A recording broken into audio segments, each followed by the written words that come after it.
देखने का नजरिया। एक व्यक्ति स्वभाव से बहुत गुस्से वाला था, सदैव दूसरों में कमियां खोजना, सबकी निंदा करना, यही उसका स्वभाव था।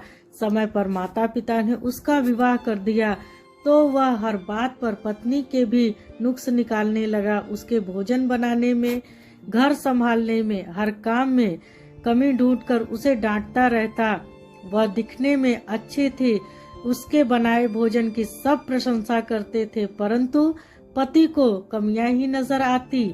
उसे अपने मित्रों की पत्नियां सर्वगुण संपन्न लगती, पर अपनी पत्नी बात करती तो उसे मूर्ख कहकर उसकी खिल्ली उड़ाता और चुप रहती तो उसको असामाजिक कहता। पति के व्यवहार से वह उदास हो जाती। क्या हर समय रोनी सूरत बनाए रखती हो कहकर उसे डपटता। उसे अपनी पत्नी में दोष ही दोष नजर आते। उसके मन में यह बैठा हुआ था कि वह मूर्ख और फूहड़ है और वह पत्नी से छुटकारा पाने के तरीके सोचने लगा ताकि वह किसी स्मार्ट और समझदार स्त्री से विवाह कर सके। तलाक में अनेक झंझट हैं और बदनामी होने का डर अलग से उसमें खर्च और समय भी लग जाता है। इसके साथ ही तलाक देने से उसे दूसरा विवाह करने में भी समस्या आएगी, यह बात भी वह जानता था। अंत वह कोई ऐसे उपाय की तलाश में था जिससे उस पर कोई लांछन न आए। उसके करीबी मित्र मंडल में एक डॉक्टर भी था, सो एक दिन वह इसी मतलब से अपने डॉक्टर मित्र से मिलने गया।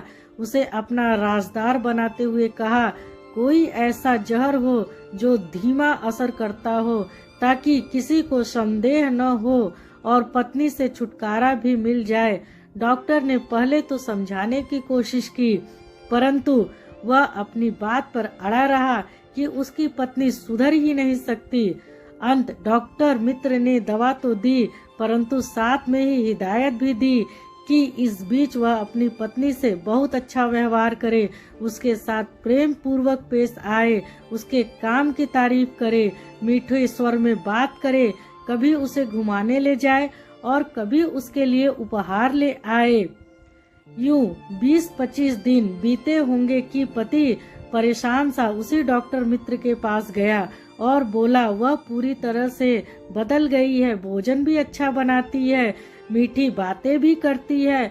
हम एक साथ सिनेमा गए और 4 दिन के लिए शिमला भी गए, वहाँ बहुत आनंद आया। ऐसी पत्नी ही तो मैं चाहता हूँ। मैं उसे किसी भी हालत में खोना नहीं चाहता। मेहरबानी करके कोई ऐसी दवा दो जिससे कि उसके अंदर गए हुए जहर का असर खत्म हो जाए। वह अपने डॉक्टर मित्र से मिन्नतें करने लगा। इस तरह डॉक्टर ने राज खोला। दवा दी थी वह वास्तव में जहर थी नहीं बल्कि ताकत का पाउडर था। अतः तुम बेफिक्र रहो, तुम्हारी पत्नी को कुछ नहीं होगा।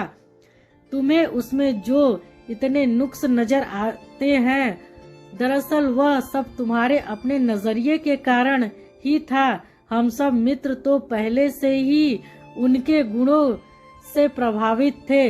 तुम उससे हमेशा दुर्व्यवहार करते, तभी वह अप्रसन्न रहती। हमेशा ही डांट फटकार के कारण चिड़चिड़ापन आ गया था।